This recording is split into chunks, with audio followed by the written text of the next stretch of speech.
નમસ્કાર ખેડૂત મિત્રો, હું સંદીપસિંહ ચૌહાણ અંકુર સીડ કંપનીમાંથી. આજે અમારે સાથ છે અમારા ખેડૂત મિત્ર મહેન્દ્રભાઈ.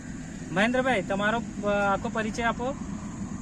દામોદ મહેન્દ્રભાઈ ધુળાભાઈ, ગામ મોટા પહાડિયા, તાલુકો ભિલોડા, જિલ્લો અરવલ્લી. ઓકે કાકા, તમે આ વેરાયટી કેવી લાગી? આ વેરાયટી મને સારી લાગી. એના વિકાસની દ્રષ્ટિએ સારી છે. એટલે આમ સારું છે. આ મકાઈનું ઉત્પાદનની દ્રષ્ટિએ પણ સારું લાગે છે. અને એનો જે ડોડો છે એ પૂરેપૂરો દાણાથી ભરાયેલો છે. અચ્છા, નીચેથી ટોચ સુધી? હા, નીચેથી ટોચ સુધી. એટલે એને હું મકાઈનું સારું ગણું વિકાસની દ્રષ્ટિએ. ઓકે. બીજો, આ વર્ષે આટલો બધો વરસાદ હતો, વાવાઝોડું હતું, તેમ છતાંય આ વર્ષે આ મકાઈ પડી નથી. જ્યારે બીજી કંપનીની જે મકાઈ છે એ વાવાઝોડાની અંદર પડી ગઈ છે અને ઘણું બધું નુકસાન છે.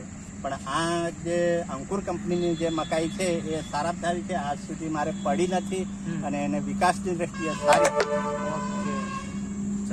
આ મકાઈ એકદમ પાકી ગઈ છે, તેમ છતાં એનો ઘાસચારો છે એ એકદમ લીલો છે. અને એ લીલો છે એ ઘાસચારાની અંદર સારી રીતે કામ લાગે. અને મકાઈ પાકી ગઈ પણ એ કામ લાગે એવું છે, સુકાયું નથી. કાકા, તમે બીજા ખેડૂતને શું કહેવા માંગશો? બીજા ખેડૂતને એમ કહેવા માંગુ છું કે આ વર્ષે મેં જે ભાસ્કર અંકુર કંપનીનું મેં વાવેતર કર્યું છે એ મકાઈ મારા માટે સારી છે, સારો પાક છે. એટલે બીજા ખેડૂતોને પણ હું કહી શકું છું કે અંકુર ભાસ્કર કંપનીનું બિયારણ તમે વાપરો અને એનું ઉત્પાદન પણ તમને સારો મળશે અને વિકાસની દ્રષ્ટિએ બી સારો રહેશે. એ જ કહેવા માંગુ છું. ઓકે કાકા, ધન્યવાદ આપકા.